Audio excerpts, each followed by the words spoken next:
Hi everyone, I hope you're keeping well and safe. My name is Pauline Puay, and I'm the Vice President of Human Resources at Storms.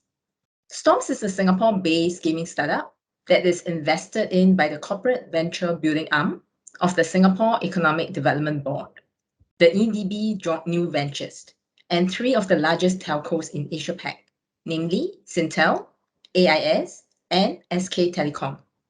We are focusing on strategic gaming initiatives ranging from social instant games to hyper-casual mobile game development and publishing.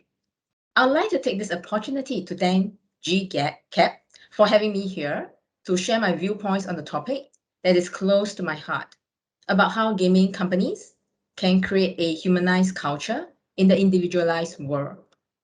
Banker Walter Wriston once said, human capital will go where it is wanted, and it will stay where it is well treated. It cannot be driven, it can only be attracted. I think most of us can relate to where he was coming from. Human capital is indeed the greatest asset that a company has, especially for those which operate in a fast-moving industry, such as the gaming sector, where innovations are key to strive and sustain. Attracting high-performing talents in the gaming industry is not an easy task, but retaining them, keeping them engaged in a healthy working environment is another challenge. Before we touch on how we can retain talents, let us talk about how we can attract the right talents. Now, beyond the bread and butter components, i.e., competitive compensation and benefits package for high-performing talents, I think we can agree that we all appreciate being trusted.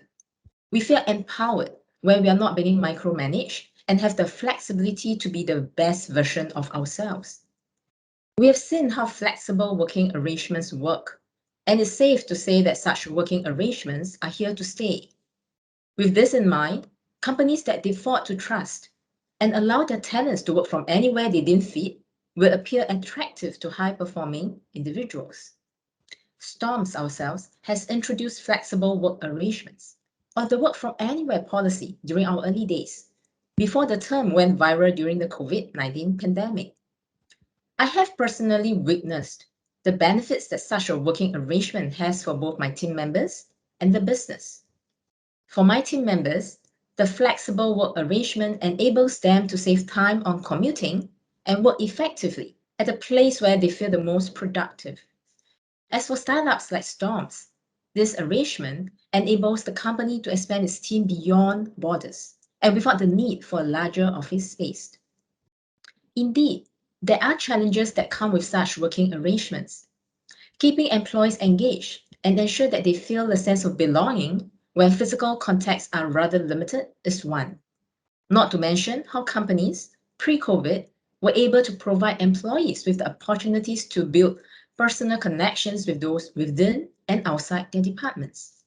To balance flexible work arrangements with employee engagement, it is imperative that companies rethink the way they are empowering their employees with benefits that keep their minds at peace, as well as opportunities that can help these talents grow both as a person and as a professional.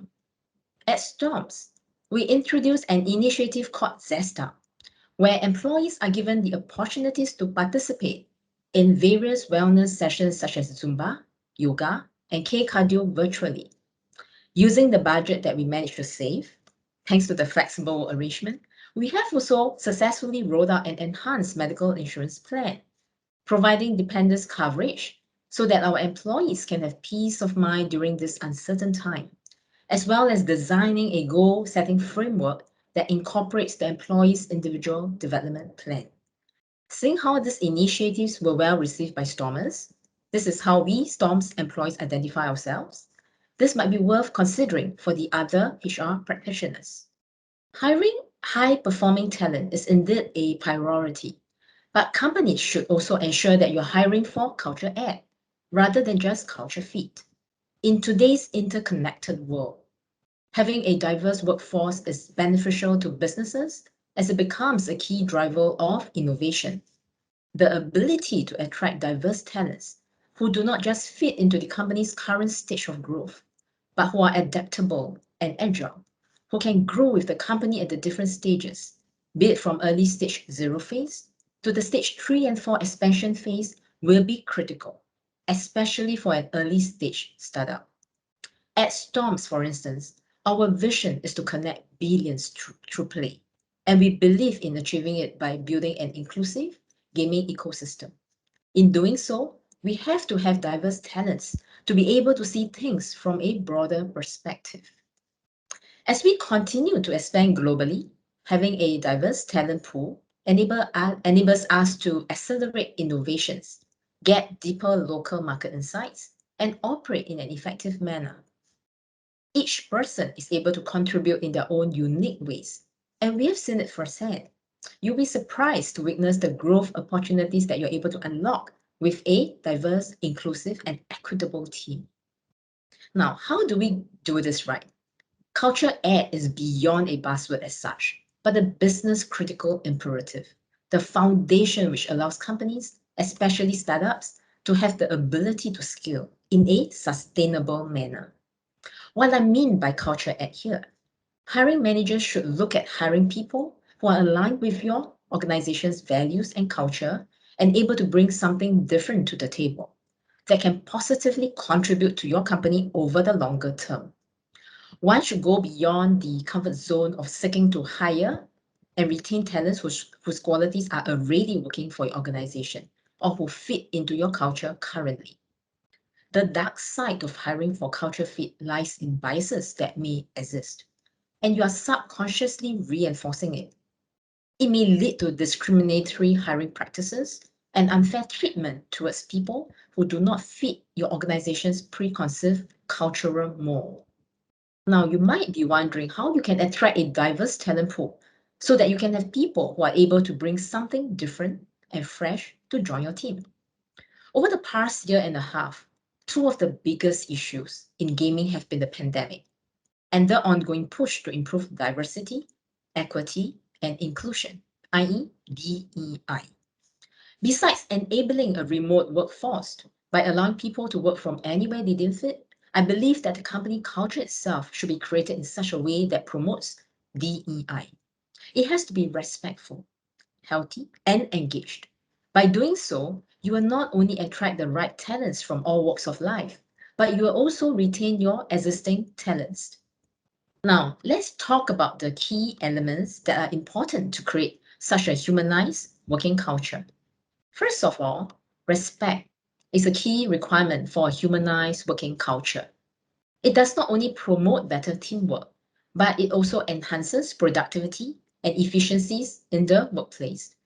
Everyone, regardless of their cultural backgrounds and seniority, has to feel safe to express their opinions and contribute their ideas. Indeed, to make it happen, collective efforts are needed. Every single person in the organization should demonstrate such attitudes. And I believe it all starts with the leadership team. Respect to us is also about letting our stormers know that they are valued for their abilities, qualities, and achievements, and that their role is important to the company's success. As such, at our monthly town halls, we celebrate every win, no matter how big or small it is. We also have our internal recognition program called Rise Up, where high-performing stormers who have exceeded expectations and made significant contributions towards Storm's work and growth will be named the most valuable player, i.e. MVP, and receive an award which Stormers can utilize for their personal development and well-being. These MVPs, most valuable player, have strongly upheld our company's vision and mission while demonstrating outstanding innovation at the same time. Additionally, active listening also plays a significant role in a respectful working environment. We practice this at Storms by ensuring that every feedback is heard, regardless of the speaker's seniority. For instance, one of our trainees once shared that she's interested in learning more about the function of another department, as that was where another of her passions lie.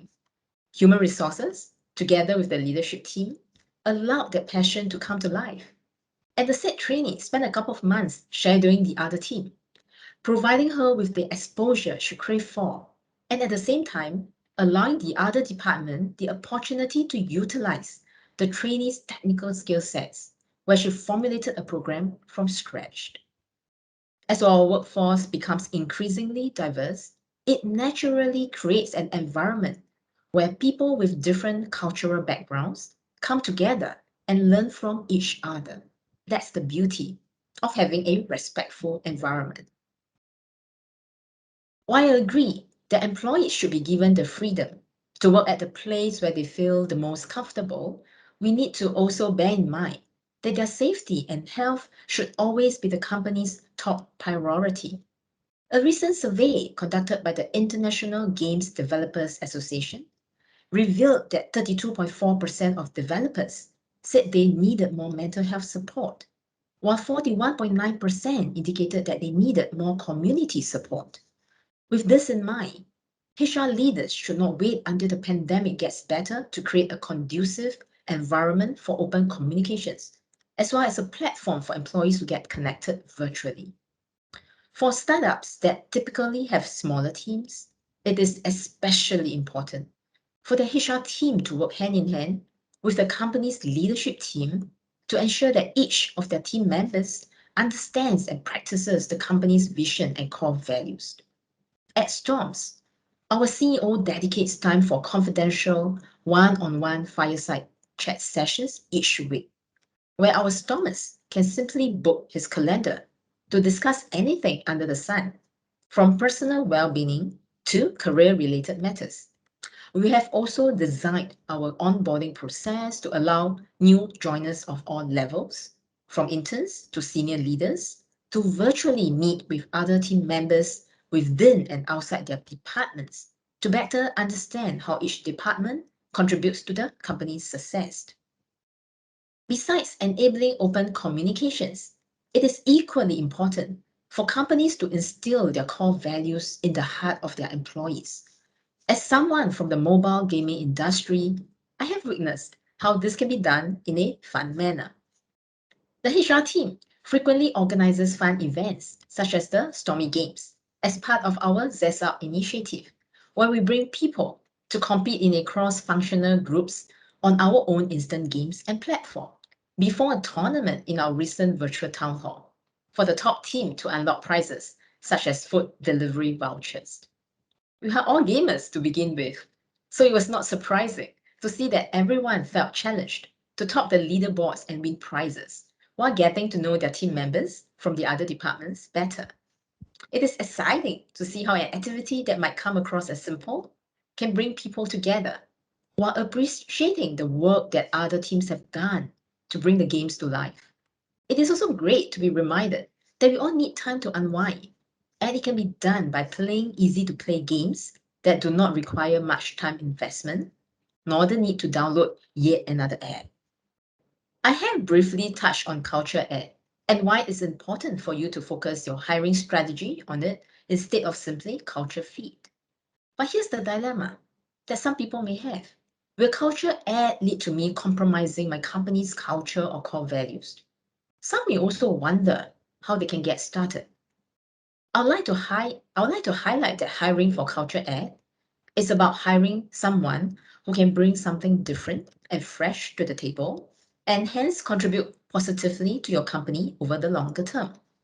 As your organization enters its next growth phase, your culture and values might evolve alongside it. As such, your people and your organization need to be agile and open-minded to embrace changes.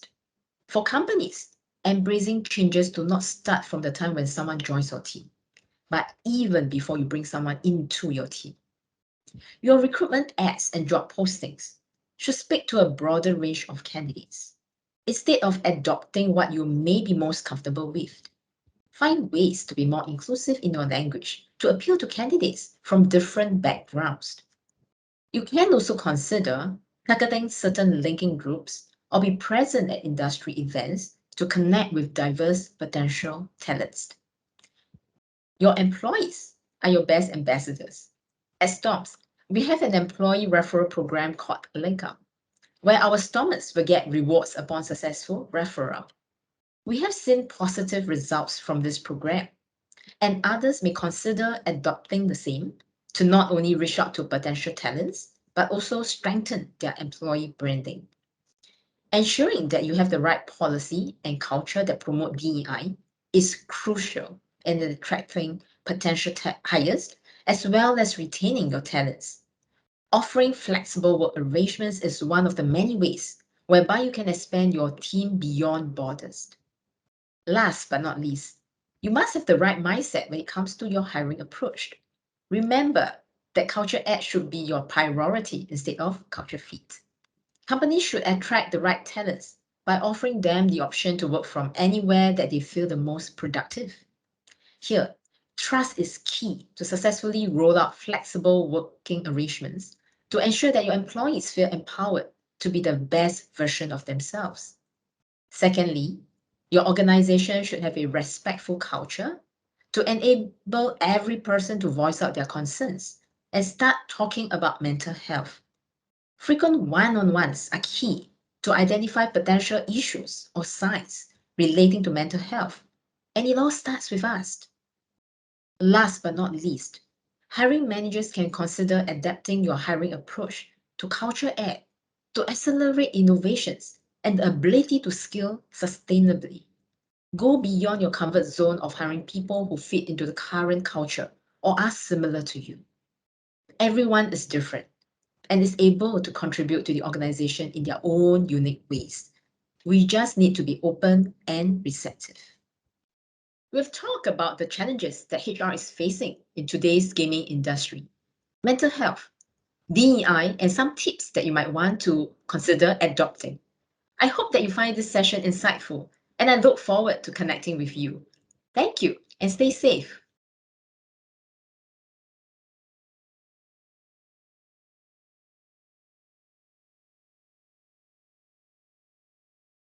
Now, we've learned about the importance of trust in attracting the right talents, as well as how we can retain them by creating a respectful environment while ensuring mental health. To better understand how we can put it into practice, I'm excited to have my team members, Mervyn Chua and Lebel Ang, joining with me today to discuss how gaming companies can create a more humanized working culture, especially in the world we live in today. Mervyn is the head of digital marketing at Storms, where he leads a strong team of mobile user acquisition experts and creatives. His first foray into the digital marketing space was at fashion e-commerce Zalora, where he strategized the company's mobile marketing efforts. LaBelle, on the other hand, is our talent acquisition partner. She masters the art of finding the right talents that our team needs and has over a decade of working experience in the HR field. Thank you for joining me, Mervyn and LaBelle. Now, to kickstart our discussion, I would love to hear from you about the first word that comes to your mind when you hear the words flexible working arrangements. Mervyn, would you mind sharing your viewpoints with the attendees here? Sure. Thanks, Pauline. So the first word that comes to my mind is trust. So based on my past experience with my past companies, one of the biggest challenges most employers face ensure to implement a flexible working arrangement is trust. Being able to trust that their employees will work as hard if they were in the office. So while our flexible working arrangement was definitely driven by the pandemic, I think it shows a lot that Storms is dedicated to such an arrangement. This means that as a company, we trust our fellow colleagues and we focus on the results as opposed to the rigid processes. So I believe one of the best benefits of this arrangement is that it provides us employees the autonomy to prioritize and arrange our own working hours to have a meaningful work-life balance. Personally, I have benefited a lot through this arrangement. I save a lot on travel time, and I could use this exercise. But one challenge I guess we might face is that the lack of collaborative opportunities across the team due to perhaps a lack of alignment. So to overcome this, here at the marketing team, we hold regular short meetings where each team member will share quickly what they are working on. So when doing so, we can all be aligned and discover any potential areas for collaboration. Thank you, Mervyn. Now, LaBelle, could you share your thoughts regarding this? Sure. Yeah. So I think to me, right, the first word that comes to my mind on flexible working arrangement would be autonomy, because flexible working arrangement definitely gives me the autonomy to plan my time around work and other commitments. And also at Storms, we advocate work from anywhere as well as flexible work hours, because it's not just about working from home anymore, but everyone is free to work from anywhere. If their home is not as conducive, so be it at a quiet cafe or maybe by the beach, with the swinging sounds of the wave hitting the shores, right? And I think for me, I also usually share with candidates that we have the core working hours of Singapore time between 10 to 5, where the business meetings or call will usually take place. But out of the meetings, everyone is free to plan their own work as we focus on the performance and quality of deliverables rather than the numbers of our clock. And also, I think for me, right, I think flexible working arrangement have been really, really beneficial to me, as it saves a great deal of commuting time and allows me to stick to healthier food options as I get to cook more at home, or at least be away from temptations like working past a fast food joint or a bubble tea shop several times a day. And the initial challenge to me, with this flexible working arrangement was the lack of human interaction, and it was quite demoralizing. But with the available tools around for communications and engagement, it was a matter of getting used to the new norm. And for the team, in HR, we even had like virtual lunch meetings sometimes to be able to interact with the team as well as to talk about non-work stuff. Yeah. Thank you, Mervin and Nabel. I mean, I hear a lot of stuff on autonomy, on trust, and I think that's really very key to making a flexible working arrangements work. Yeah. Now, moving on to my next question, what do you think are the 3 most important things that candidates look for in a gaming company when applying for a job? So now for this, I guess I want to start off with Labelle, given that you're in the talent acquisition space. Over to you, Labelle.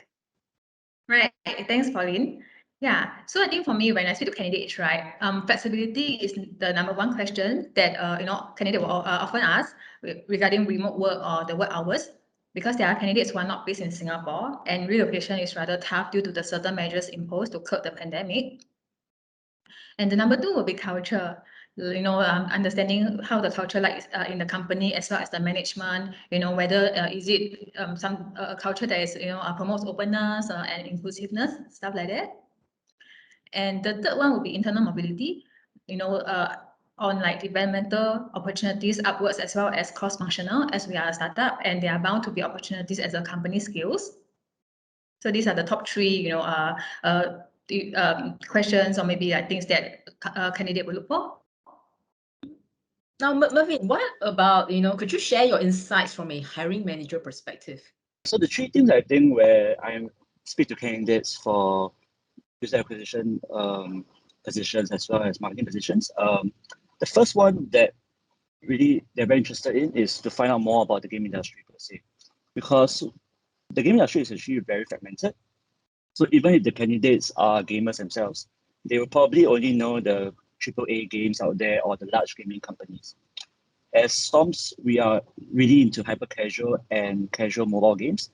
So it's really an eye opener for most of these candidates, because there's in fact a lot of things that goes behind the scenes, even just to publish a simple hyper casual mobile game.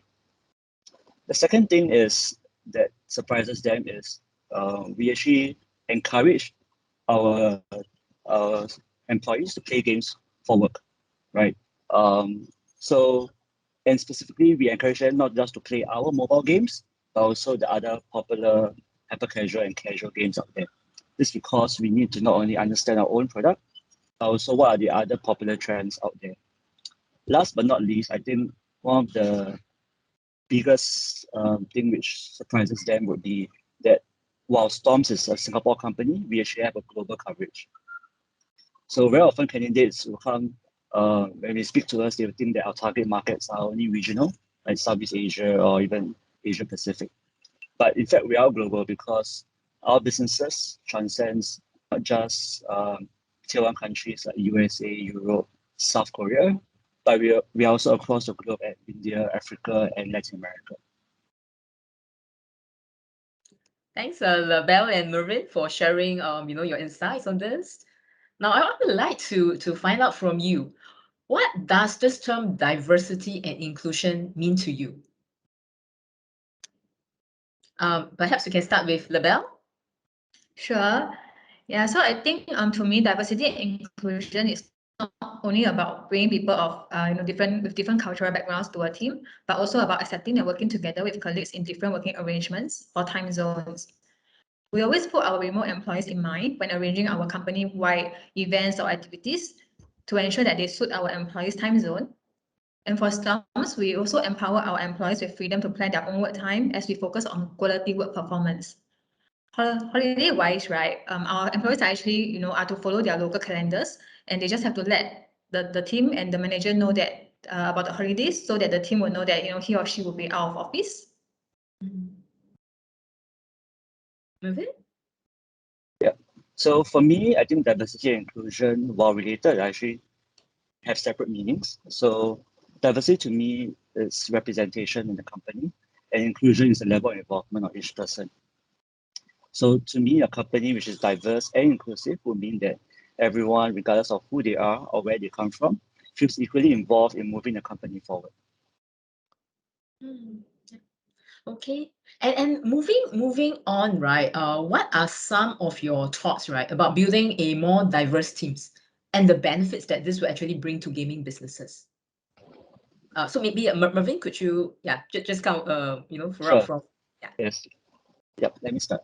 So here at Storms, I think because we focus on very simple, hyper casual to casual games, our games are for everybody. So I see really two key benefits of having a diverse team. Here in the marketing team, we are pretty diverse in both our gender and age, right? That's why this helps us to get different perspectives on the same mobile game that we're trying to promote. So one example would be when we're trying to come up with different creative angles, we get these different perspectives and we can get to target all these different segments of gamers out there. Secondly, because we are global, so having colleagues from all over the world, ranging from Europe to Middle East to Southeast Asia, this is very, very useful when we're trying to promote our games all over the world. How about you, Lavelle? Sure. I believe diversity brings immense values, especially to a gaming company like us, where our games can be played anywhere. The world is actually our oyster.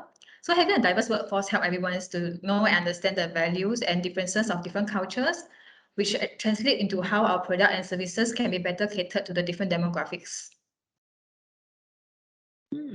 Really very insightful, just hearing from, the marketing aspect as well as the HR talent acquisition aspect. And now, before we wrap up the discussion, how do you think gaming companies can make their workplace more inclusive?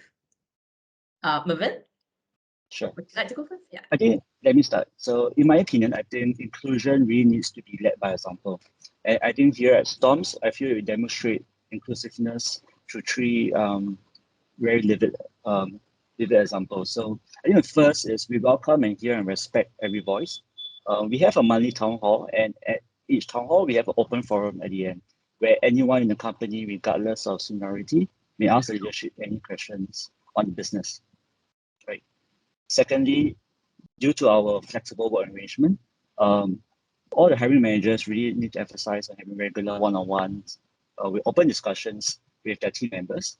So this is to address any concerns they might have, how their learning and growth has been, and or how they may just better do their job. In fact, even our CEO has an open door policy where anyone in the company may book his time. Last but not least, I think being a lean startup, we believe that everyone has a significant part to play. So here in the marketing team, everyone has opportunity and responsibility to contribute. So even marketing interns who join our team may be responsible for managing campaigns with significant budgets as well. Right. So for me as a talent acquisition partner in Storms, inclusion just start at the point a role is created.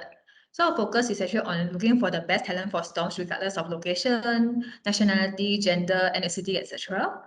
The job description we craft would largely focus on the work scope with the requirement in technical and soft skills and not tied to one's background or culture. Now, thank you for sharing your thoughts with us, Lavelle and Mervyn. It's really been great discussing this topic with you. I do hope that our conversation and the tips that we've delved into are helpful to the audiences who joined the session. Now, with that, I would like to conclude the panel with a huge thank you to everyone who joined the session, as well as to GCAP for having us at this event. Keep in touch and stay safe, everyone.